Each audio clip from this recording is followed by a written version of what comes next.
Welcome to Math with Professor V. Here's your latest integral of the day. Pause the video, see if you can solve it on your own, and then I'll work through it step by step. Now, at first glance, this one might look pretty intimidating, and you might be tempted to jump straight into U substitution or some other integration technique. But before we do any calculus, there's one algebra step that makes this problem much, much easier, and that is long division. So anytime you have a rational function in your integrand and the degree of the numerator is higher than the degree of the denominator, you're going to want to do long division. So we're going to take x squared plus x plus 1 and divide it into x to the fifth. And I put all this room up top because we're going to keep going for a few rounds. Okay, so what do I multiply x squared by to make it x to the fifth? X cubed.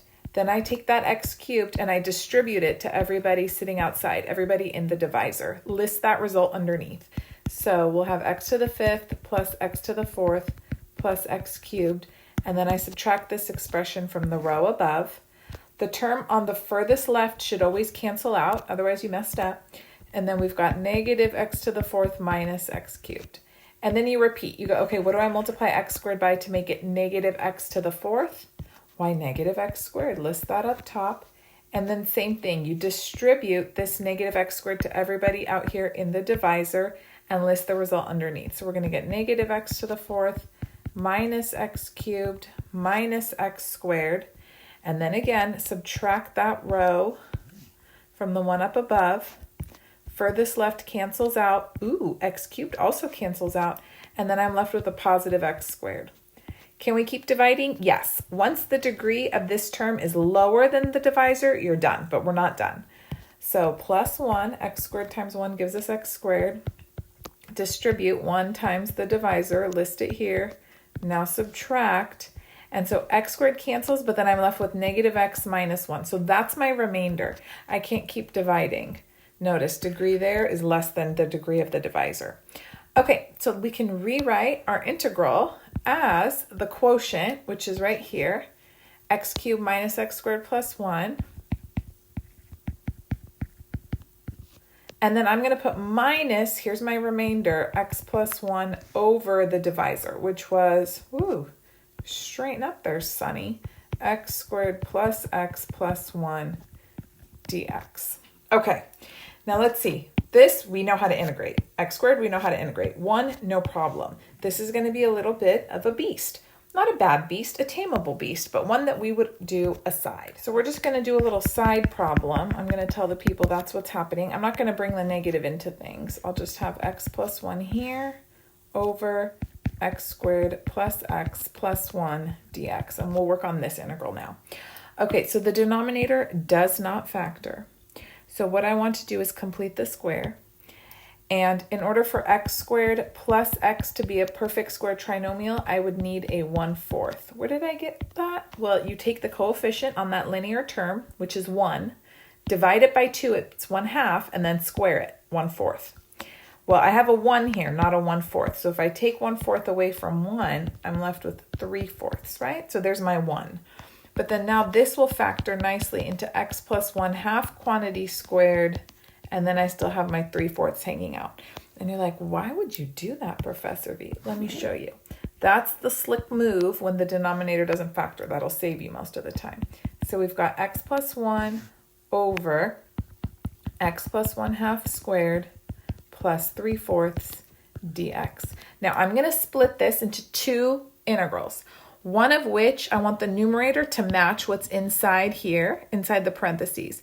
So since I have x plus 1, but I only want x plus 1/2, I'm just going to break off a half. So I'll have x plus 1/2 over x plus 1/2 squared plus 3/4 dx plus, and then the other half gets its own integral. Yes, yes, yes. Okay, x plus 1/2 squared plus 3/4. Same thing in the denominator. That doesn't change. So I'll call this integral number 1, 2. Let's knock them out. This, I've done this so many times before that I recognize the pattern. So I kind of know where to go. But when you're a student and you're first learning this, you might struggle with it at first. It's not a problem. It's my job to help show you. Okay, this one's beautiful. You're going to do a u substitution. You're going to let u be the entire denominator. That's why we wanted the numerator to have that x plus 1/2 in it. So I'm going to let u be all of the bottom, x plus 1/2 squared plus 3/4. Now when I take the derivative, remember we're going to do chain rule here. So you bring the 2 down front, then you have x plus 1/2 to the first power. Derivative of x plus 1/2 is just 1.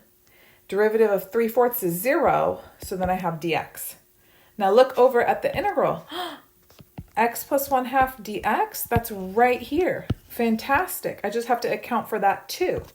So we're going to have a 1/2 du equals x plus 1/2 dx. Ugh, I love it. Gorgeous. 1/2 integral du over u. This ends up being 1/2 ln absolute value of u. I'm going to put plus c1. Trying to save my plus c for the grand finale. And then remember, who was u? Okay, u was x plus 1/2 squared plus 3/4 plus c1. And then I completed the square and all of this just for integration purposes. Let's rewrite it how it originally was in the problem so it looks cleaner. So 1/2 ln, it's never going to be negative, this expression, x squared plus x plus 1. So I don't need to keep the absolute value bars, okay? Plus c1. We're going to save that. Then we had another integral. Do you remember? Up here, this guy. Okay, so we have integral 1/2 over, it was x plus 1/2 squared plus 3/4. I'm going to write it as rad 3 over 2 squared dx. Have no fear, that was done with great intention. Okay, I'm hoping to inspire you. Do you recall that the integral of 1 over x squared plus a squared dx is 1 over a tan inverse x over a plus c? If you didn't recall, I recommend putting it to memory, ASAP. So here we go, we're ready. This is basically the variable quantity, so just treat that like x, all of that. And then here's my a, rad 3 over 2. So you're going to divide by it in the front and divide x by it. And then what about this extra 1/2? Just, he comes along for the ride. He's not bothering anybody. Don't freak out. So we're going to have 1/2, 1 over a. So reciprocal of rad 3 over 2 is just 2 over rad 3. Tan inverse, I don't have plain old x. I have x plus 1/2 over rad 3 over 2 plus c2. Okay, let's clean this up. So this is going to be 1 over rad 3 tan inverse. Now multiply everybody by 2 because you don't want this fraction within a fraction situation. No good. So we've got 2x plus 1 over rad 3 plus c2. Et voila. We can put it all together now. So all together, do you remember who we had at the beginning? Here it is. So let's just go term by term. Integral of x cubed, 1/4 x to the 4th, minus, next term is going to be 1/3 x cubed, plus x, and then minus the 2 results that we got from 1 and 2. But make sure you put that minus sign in the front. So minus 1/2 natural log x squared plus x plus 1, minus this last result, 1 over rad 3 tan inverse 2x plus 1 over rad 3 plus c.